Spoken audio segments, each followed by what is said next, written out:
아내가 바람피다 걸렸는데 사과도 없이 집 나가면서 헤어지자더니 이혼 소송을 걸었어요. 이게 말이 되는 건가요?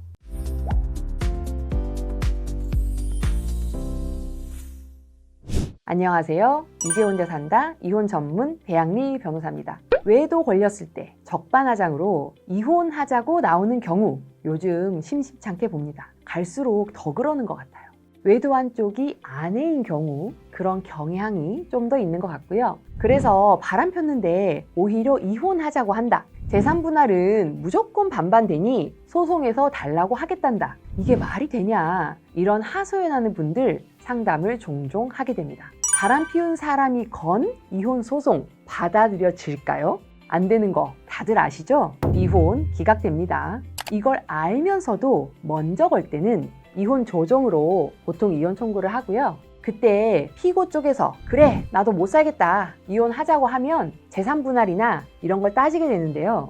이혼을 못 한다고 하면 이혼은 안 돼야겠죠. 우리나라는 유책 배우자가 건 이혼 소송은 받아주지 않는데요. 혼인을 망가뜨린 사람이 그 파탄을 이유로 이혼을 청구할 수 없다는 유책주의입니다. 그 대표적인 케이스가 외도한 사람이 건 이혼 소송입니다. 외도 이후 별거해서 혼인이 사실상 파탄이어도 쉽사리 인정해주지 않습니다. 왜 이런 원칙이 있을까요?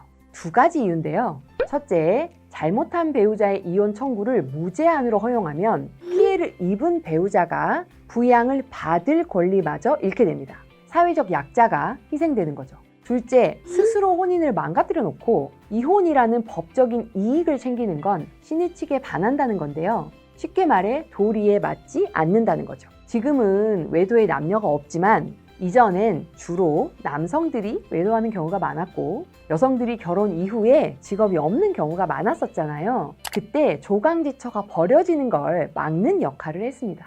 자, 그럼 바람핀 배우자가 나가서 10년이 지나 이혼 소송을 걸어온다면 이건 이혼이 될까요? 유책주의에 3가지 정도 예외가 있는데요.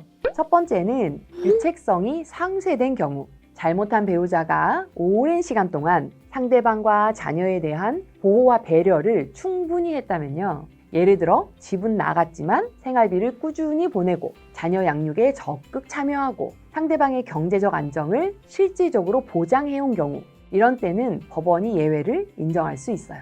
두 번째, 시간이 너무 많이 지나서 유책성이 희석된 경우, 세월이 흐르면서 파탄 당사자의 유책성도 상대방이 받은 정신적 고통도 많이 약해졌다면요. 쌍방의 책임의 경중을 엄밀하게 따지는 게 아니라 더 이상 의미가 없을 정도가 됐을 때, 이런 경우도 예외가 될 수 있어요.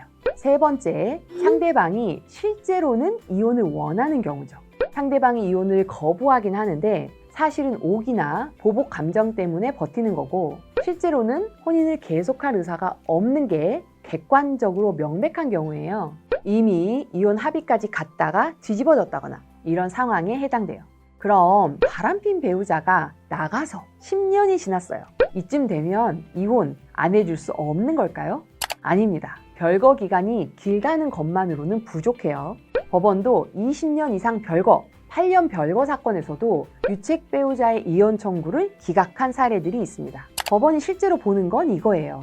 상대방이 진심으로 혼인을 계속하기를 원하는지 아니면 보복 감정으로 버티는지, 그리고 잘못한 배우자가 그 긴 세월 동안 반성하고 관계 회복을 위해서 진지하게 노력을 했는지, 미성년 자녀가 있는지, 또 상대방의 경제적 생활이 보장이 될 수 있는지, 이 모든 걸 종합해서 판단합니다. 다만 별거가 매우 길어지고 상대방도 별거에 일정한 책임이 있고 각자 독립적인 생활을 꾸려왔고 상대방 경제적 생활도 충분히 보장된다면요. 그때는 이혼이 될 수 있는데요. 워낙 사안마다 달라서 혹시 이런 고민이 있다면 이혼 전문 변호사와 상의해야 합니다. 지금까지 이혼 전문 배양리 변호사였습니다. 또 만나요.